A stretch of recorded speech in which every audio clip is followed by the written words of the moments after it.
Welcome to A Day in Her Life. I'm your host, Ellie Rinnick, and I'm fascinated by how other women get it all done. On today's episode, we sit down with Jamie Terran to discuss her days. Jamie is a working mom in marketing and training, and on the side, she coaches women and moms on career growth and managing motherhood. In today's episode, Jamie takes us through a day in her life, including early mornings and early nights. We discuss the transition to the suburbs from the city and the universal struggle for connection in today's world. Jamie also shares her reframing around the idea of not having enough time to do something and just admitting it's not a priority. A mind shift I really appreciate. We also discuss how hobbies make us more rounded and happier people, and how they can help center us after a drastic identity shift like moving, becoming a mother, or a partner. Thank you so much for joining me on today's episode, Jamie. I hope you all love the episode. Let's have some fun.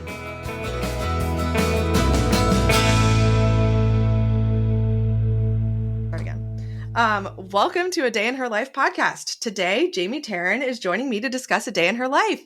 Thanks for joining me, Jamie. Thanks for having me, Ellie. Awesome. How's your day going? Pretty good so far. We're getting some of that smoke from Canada again, which is frustrating on a Friday. You just want to be outside, but overall pretty good. Yeah, the other day my son actually asked me in the car randomly, "Are there still fires in Canada?" And I was like, "Yeah, dude, there are." Aw. He's so aware of what's going on. Yeah. As a little kid. Awesome. So let's jump right in. Would you mind setting the scene for us, filling us in on who you are, what you do, where you live, and what your family looks like? Sure. So my name is Jamie. My family includes my husband, Matt, and my almost 2-year-old, 21, 22-month-old girl, Elliot. We live in Long Island, the suburbs of New York City, and we've been out here for coming up on a year. We closed on our house, which is wild because in many ways it feels still like we're living in an Airbnb.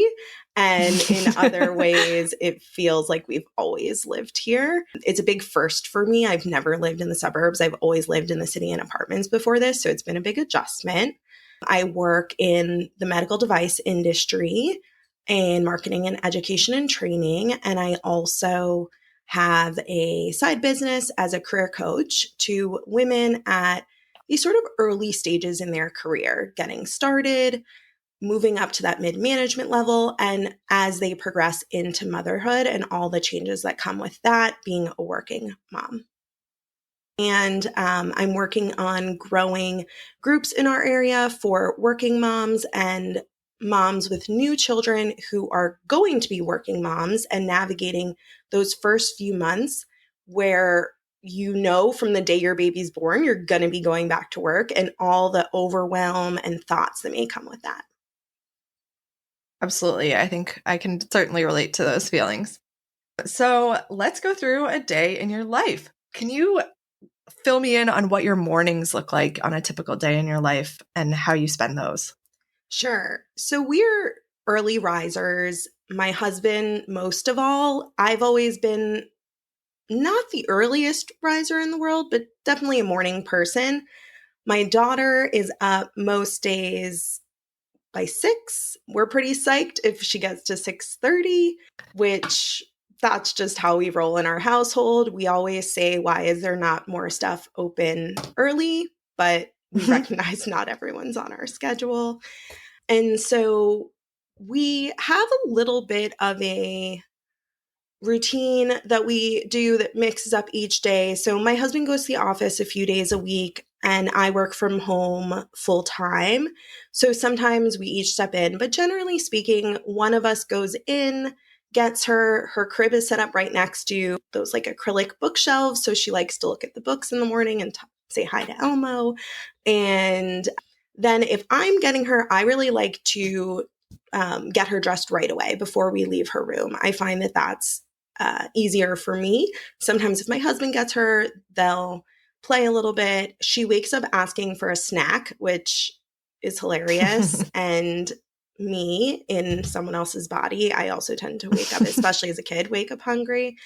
And so she has a snack, often a quote unquote cracker, graham crackers, for better or worse, not the healthiest morning snack.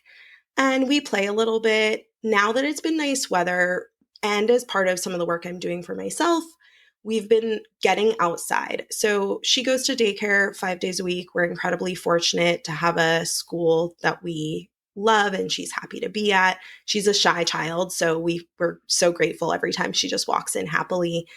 And usually she goes between 7:30 and 8, depending on the day. So we really try to get outside for at least that 7 to 7:30 period.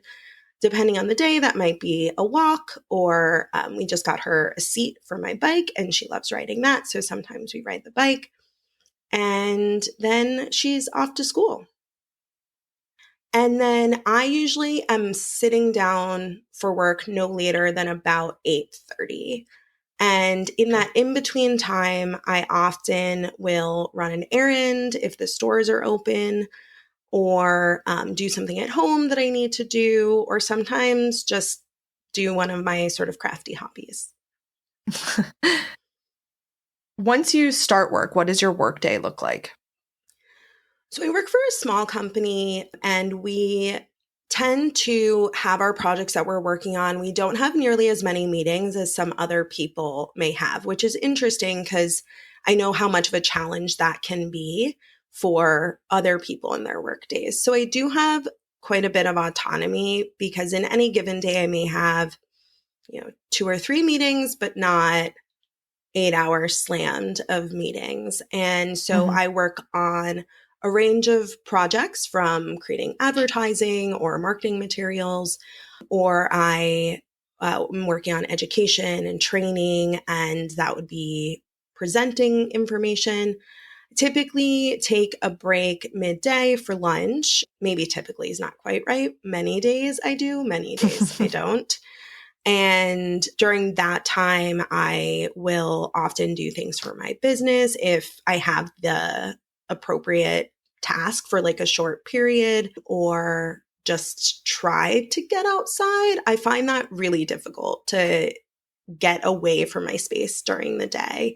It's definitely something that's on my mind to work on. And then typically I wrap up my day around 4:30, or between 4 and 4:30, and pick up my daughter between 4:15 and 4:45, and then we'll start our evening stuff. Are you the primary dropper and picker-upper from daycare? I would say I'm the primary dropper and picker upper. It's a space that we think about a lot because my husband actually does have great flexibility in his role as well. And since we just have the one and we kind of have the flexibility, sometimes we go together. I would say I'm like the coordinator because I like it, not in a negative way. But I think that there's probably room for improvement to share that workload to give us that extra 15 minutes of time for ourselves sometimes. Yeah, I feel like I love having that extra time when my husband does do the pickup, but at the same time, I miss hearing about the day of whatever they choose to say. Yeah, our school does door drop off and pick up, and we don't go into the school. And so I do really like watching through like the window, her running forward. But then she often gets to me and is like, Dada, car? And I'm like, hi, I'm Mama. Nice to see you. Always. The first thing my son said this morning is, where's Dad? I was like, dude, I'm right here. I've been gone for 3 days. Hi. Oh my God.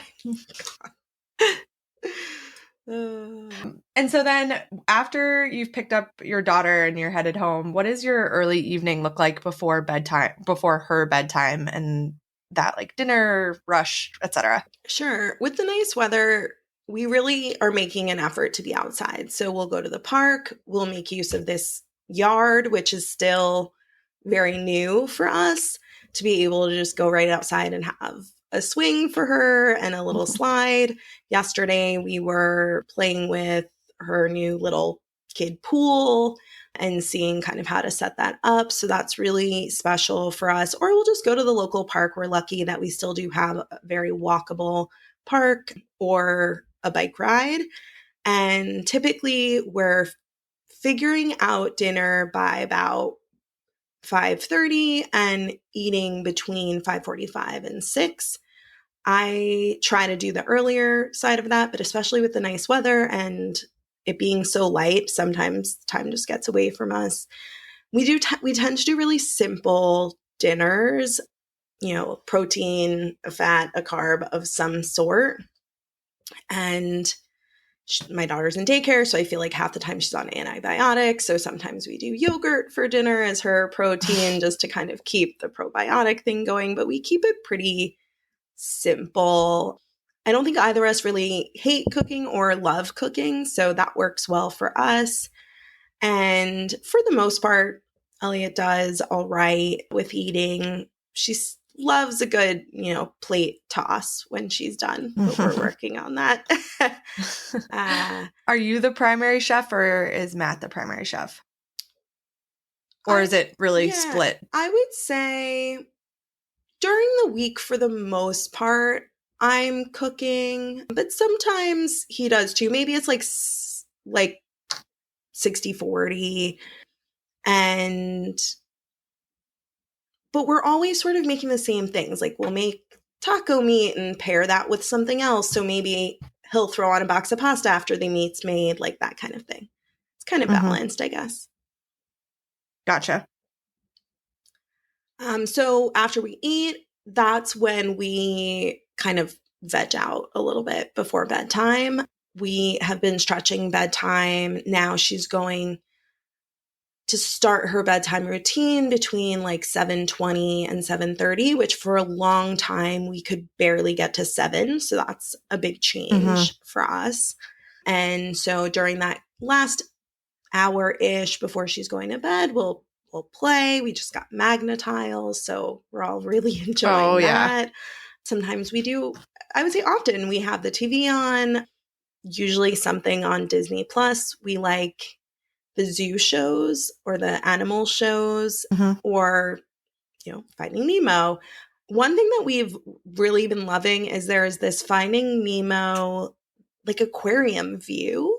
It's just the fish swimming around and it's not really stimulating, but it's kind of nice to have something on in the background for us. And Elliot likes to look for Nemo when Nemo comes around. So while we're playing, we usually do have something on in the background. Try to avoid CNN, but sometimes that's what gets up there. And then we'll start her bedtime routine around 7:30-ish. And then and what time is she typically asleep? Yeah, so we do a bath every night or like a pool. Half the time it's just water. But we brush teeth, we do her bath, and then I bring her in.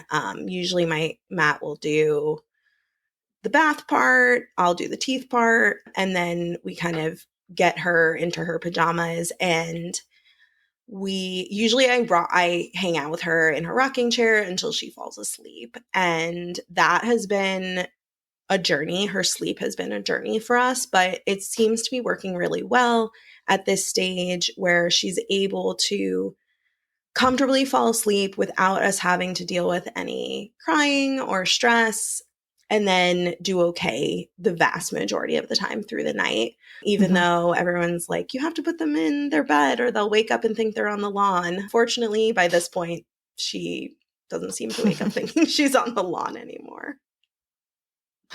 So I guess to answer your question, she's usually down in her bed by 8-ish. Gotcha. And then how do you and Matt spend the rest of the night typically? I wish I could tell you we did some really productive thing or even something really fun, but by that point, we're pretty tired. I mean, both of us wake up now between 5 and 6, and even if we just kind of hang out till Elliot's up, we've been up for quite a while. Matt does all of the cleanup at the end of the evening in the kitchen. So when I'm putting her down, he'll be working on that, getting the dishwasher filled and all that. And so often it's just kind of getting ready for bed for us and then maybe watching something, maybe side by side scrolling. There are some days, especially when things are a little busier with my business or if I happen to be working on a craft that I'm really excited about, where I'll focus on that a bit more and we'll be a little bit more active in the evening or a lot more active depending what's going on. But I would say at this stage in the year, it's a lot of just hanging out in the evening and kind of crashing. And it's light a little light later, so you could feel like there's actually like an opportunity to sit outside and like veg for a second before it feels like it's like night. Right. Which is just the sky tricking us. Yeah, exactly. And then what time do you typically go to bed? I would say there's not a lot of nights I'm awake at 9:30. We're early to bed, early to rise kind of folks, for sure. I wish I could be earlier to bed. Yeah. I love being in bed. You mentioned that you recently moved to the suburbs, and that's having a house rather than an apartment is a new thing for you. I know a lot of people have moved in the last few years with COVID and all that. What were some surprises or things you didn't expect about moving to the suburbs that you've realized? Yeah, I mean, just with the house, there's a lot of things I just didn't know about. One that we laugh about at my expense often is how frequently you have to mow a lawn. I sort of thought it was like a monthly activity. That is incorrect. And especially where we are, a lot of people have landscapers. We don't, but a lot of people do. And I see that they are getting their lawns mowed weekly, which is a new and fun and exciting sound to work by. Mm-hmm. Everyone tells you when you get a house, oh, you're going to have to do all this work, be prepared for it. You can never be prepared for how many things you need to do in a house. But I think in terms of being adult people, it's hard to find connection and meet people. And I know a lot of people say that your friends come from your kids' friends, like you end up being friends with your kids' friends' parents. And at this stage, being in daycare, I think we're all really busy working parents, so I don't have a lot of connection there. On the flip side, we are wildly lucky to have moved onto a block, which is there's a lot of turnover. There are a lot of young families, and we have two families who have become instant friends for us. And so we're really lucky to have that. But just navigating connection and meeting new people has been harder than I think I realized it might be. Yeah, I think I can relate to that in a totally different part of New England. And I think it's something that I've heard from a lot of friends who've moved recently. In terms of your workday, it sounds like you have a lot of autonomy, not a ton of meetings. How do you structure your workday in marketing? I imagine there's some creativity, or how do you tend to organize your day to maximize your productivity and skills? Yeah. I wish I had a great solution. It's something that I think about a lot for myself. And being that we're at a small company with a small team, we tend to be more reactive than I might prefer. So sometimes it's just a matter of this thing has popped up, it becomes a priority, or we know we have a deadline coming up, so that becomes the priority. And being that I'm an earlier person, sometimes I get that some of the power work that I can do independently done in the mornings. And then if there are meetings or people are chatting on Teams and requesting each other's attention, that tends to happen more in the afternoon. So I think that's a bit of a flow to my day, but it's definitely something that I've been working on more, sort of doing the planning for how I want to use my time so that I don't just lose it to random calls or fires. Do you have any The great reactivity. No. The reactivity is definitely something I relate to. There's so many things I'd love to get on top of work-wise, and then something happens and it's like, oh, I'm going to put that to the side and think about it in another month. Yeah. I do know, like, personally, my like groove moment, my groove times tend to be like earlier in the morning and then like 2 to 4. So I try to give myself those times to like groove, but that's all I got. And how do you keep organized during the week and during both for your personal business, your job, your family? Yeah. What tools do you use to keep the ship on the upright? On track. So I do use a paper planner as well as Google Calendar. We have a family Google Calendar. We're both kind of visual people, so we also have a monthly calendar in our kitchen, a dry erase board in our kitchen where often will transfer like the big events or the big things to, even though we both can see the Google Calendar. That's been something that's been really helpful to reflect on, and also to help us remember the fun stuff, because work things don't usually end up there. It's like seeing this friend or and at the end of the month or even throughout the month, it's kind of nice to see that we are being social and that we are doing fun things. And then we'll also put on there things like yellow day at school, so we can attempt to send our daughter in yellow clothes, even though she does not know what yellow is yet, but it's fun for me. I often turn her theme days into little crafty projects for me.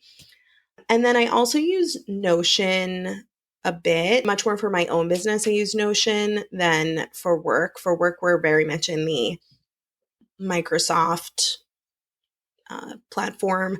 We do use Asana. I use Asana with my direct reports, and that's good for keeping on track. But I think we're both, and I assume most people who use this are sort of always working to use it efficiently and not just have it be a time suck where you're like going in and putting in data, and not being a lost to-do list and forgetting that it's there at all. So Asana is a tool that we use to stay on track and sort of track our activities in at work. Yeah, it's so hard when you're using a tool that becomes more of a burden than an asset. You mentioned a bunch of hobbies and little crafty things. How do you make time for creativity in your day, and what do your hobbies or crafts look like? Yeah, I tend to be very hot and cold with my hobbies, but I have spent a lot of time since my daughter turned 1 trying to find myself a bit, not just being Elliot's mom, not just being the worker. And since we moved around that same time, it's just been a whole identity shift kind of year. And I have realized that having my hobbies be an active part of my life, even though they may be very different than what they were before the pandemic, which that for me, that means before I got married, before I moved to the burbs, before I had a child, like all these things happened basically during the pandemic. Having them makes me a more rounded, happy, fulfilled person. And so I tend to squeeze them in. So I lately have been doing hand embroidery, and I have a Cricut, and finding projects to work on and then doing them when I have that window. So like I said about Elliot's theme days at school, I'll try to turn that into a project. I like having a specific goal in mind and a project to complete. And that helps me to actually do the thing that makes me happy in the end, because sometimes my own desire to be happy and fulfilled just doesn't cut it. I can totally relate to what you said about hobbies making you feel like you, and kind of finding that. I definitely feel that way about my hobbies, so I appreciate that. Talk to me a little bit about what your ideal day looks like. If you were to have your ideal day, what would it be? You know, I've heard on all your episodes this question, and so I think about it a lot. What would the ideal day be? And I don't have a great answer. I think I'd like to use my time that I doom scroll, or, you know, the time that we all naturally waste in our lives. I'd love to use that in a way that was more fulfilling. So I often think about getting out of bed when I'm up early and making use of that time, and just being more deliberate with the time that I have. But I guess because I can't come up with a really specific, perfect day, perhaps my days are set up decent enough that I'm not craving a huge amount. I mean, more time, if I could get a couple of extra hours, I would do lots of things with those. You know, I'd love to be exercising more actively, or more than just walking or riding with my daughter, and really making myself make the time for it. But I try to I've spent a lot of time trying to reframe the idea that I don't have time for things and just be honest that it's not enough of a priority to be doing them. And that if I really did want to, I could. Like, I found time to hand embroider a frog for Frog Green Day. So apparently I have time to do things. And so I think the general work flow of our days is going well at work. Like we said, it would be great to be less reactive and more time into those big projects, but it's also the reality that we operate within. Not exactly answering your question, but. No, I really like that reframing around not having time versus just not a priority, because it's true. If it is a priority, you'll find the way to make it happen in most scenarios. I love that. How do you make time for relationships throughout the day or throughout the week? So you mentioned having some couple friends in the neighborhood. How do you make time for relationships, both with those kinds of friends and with your partner? Yeah, so we have our neighbor friends who are amazing, and we try to do Friday, like backyard happy hour, quote unquote. When the kids get home, which is usually between 4:30 and 5, we try to hang out for about an hour. It's been, if there's bad weather or all that, it really is derailing. And I will say I love a good routine, like doing the same thing every week. So it works really well for me to think about having Fridays be our block hang. And otherwise, most of my friends are not super local. And especially now, many people have moved far away where it's not just going back to the city. It would be a plane ride. And those relationships are hard. Texting makes up a lot of it. And one thing that I've been doing a lot lately, both professionally and personally, is virtual coffees or virtual lunch.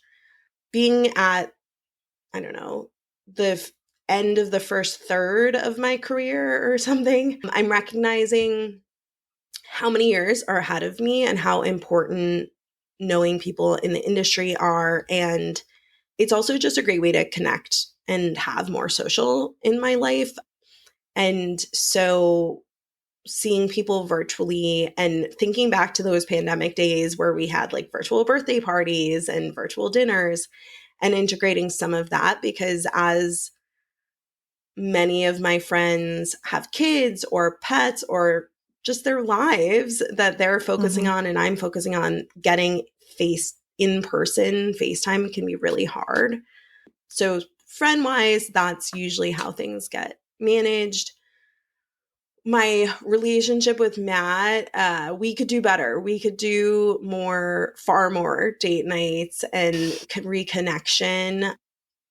Like I said, we're often crashing out, which is a space we could do better in. We are fortunate to have a babysitter that we've used here and there who would probably love to have more work. And maybe that's our way to get ourselves out the door.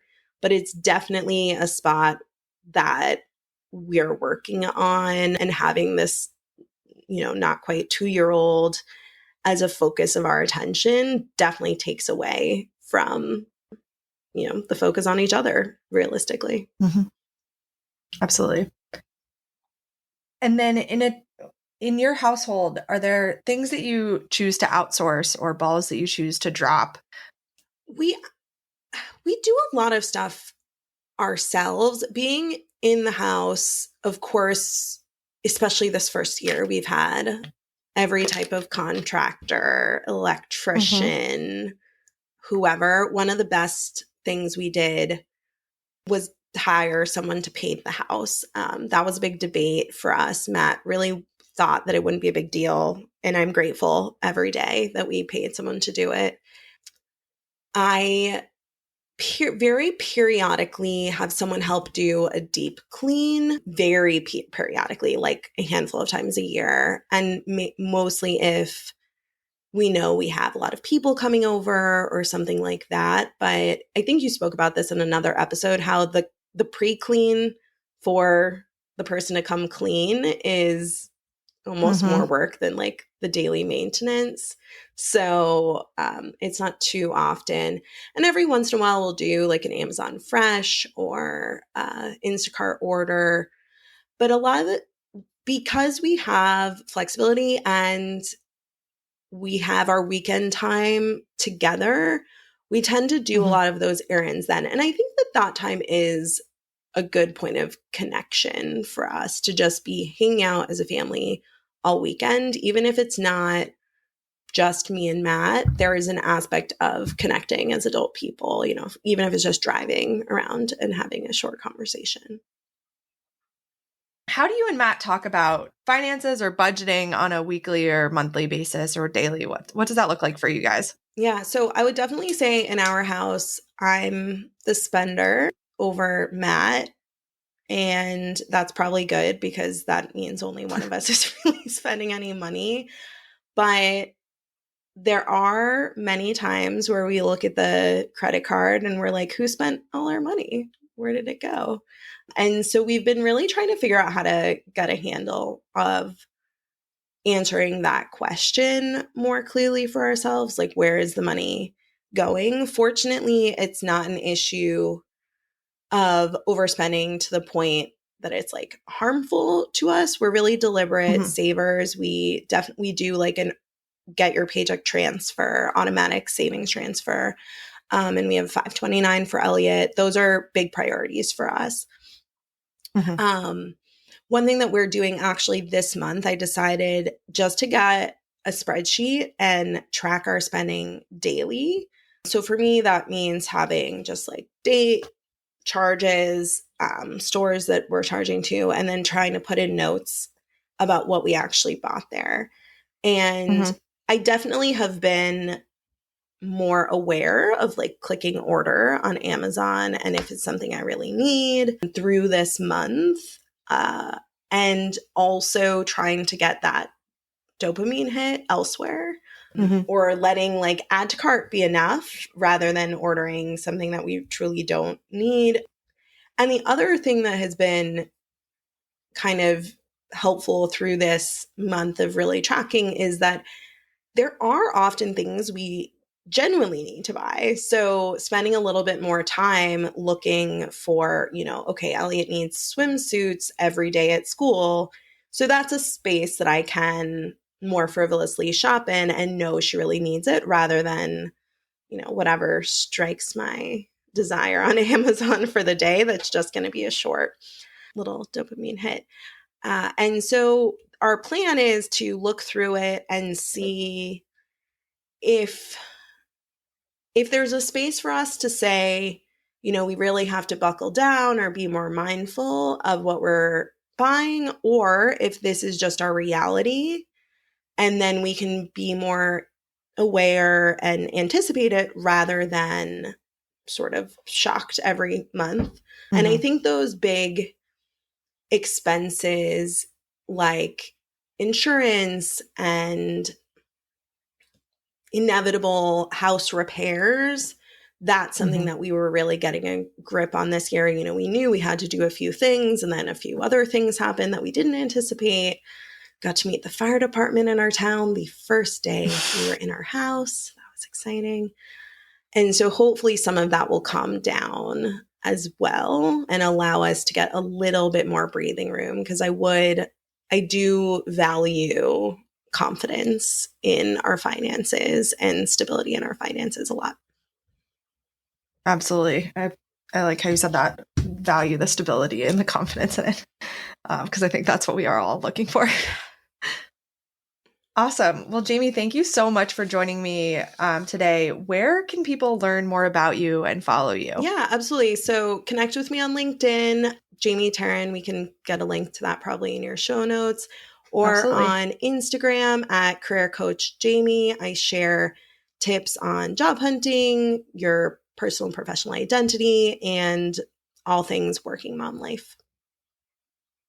Awesome. And then my favorite question, what is your favorite part of your day? My favorite part of the day is the moment where we're all just kind of in the living room and my daughter wants to like sit and snuggle, and we're just kind of hanging out, and I really focus on how tiny she is. When she was really little, I was very anxious about remembering how tiny she was. And of course we can't. That's just impossible to really remember. But it's always on my mind that she's so little now, and I want to remember that feeling. And so I really enjoy the snuggles. Love that. Awesome. Well, Jamie, thank you so much for joining me on A Day in Her Life podcast. Thanks for having me.